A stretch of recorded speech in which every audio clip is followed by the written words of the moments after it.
January 4th, 1931. W. Dyer. My name is William Dyer, and I'm a professor of geology at the Miskatonic University, Massachusetts. Our mission in the Antarctic is to conduct several geological surveys and, soil properties permitting, archaeological digs on parts of the continent that haven't been explored by previous expeditions. After several grueling weeks at sea aboard the Arkham, we have finally reached our destination. Following the unloading of the expedition's cargo, the ship is to make the return trip to bring further supplies. Aside from the usual reports on our surveys, I will keep a diary and instruct several key members of the team to do the same. Antarctica is, for all intents and purposes, a new scientific frontier, and I want to preserve even the minutest of details for posterity in case our expedition fails under unforeseen circumstances. January the 10th, 1931. W. Dyer. We erected a rudimentary shack for the team with the supplies we brought. It should prove a better shelter than the number of tents we had to spend the last 6 nights in if we intend to stay for as long as we have planned, which is several weeks. The Arkham is scheduled to return in 14 days with supplies. January the 12th, 1931. W. Dyer. While we studied what lies within the cave, Mr. Gedney was able to erect the drilling apparatus and promptly excavated several fossils, mostly things like seaweeds and trilobites. These discoveries align with the strata they were found in, but they are of course exciting nonetheless. What is remarkable, though, is an enormous fossil that Mr. Gedney was able to unearth. It seems to be the imprint of a gigantic, hitherto unknown species of 5-sided starfish.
January the 11th, 1931.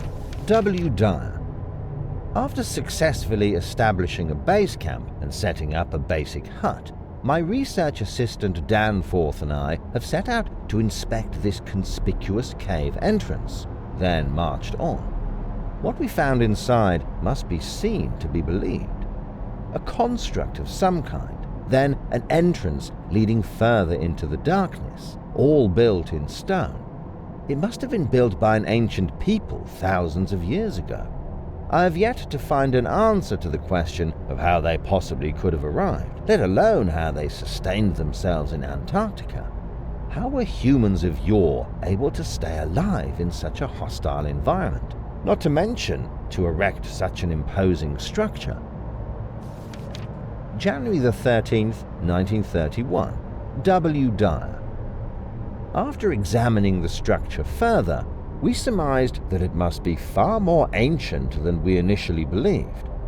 The open entrance features what appears to be a door-like mechanism, but there does not seem to be any obvious way of operating it. There is a 5-sided hole at the center of the platform, about 10 inches wide, which suggests that something is missing, an object which can be inserted into it.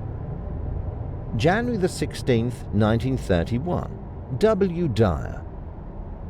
We've found a strange object embedded in the ice, not far from the entrance.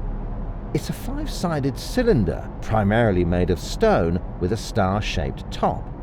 It has metal trimmings, a gemstone embedded in its top side, and its 5 sides are marked with strange symbols.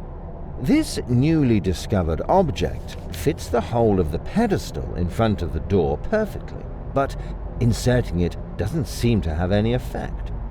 I can only speculate, but I assume it functions like a key to open the door should it close.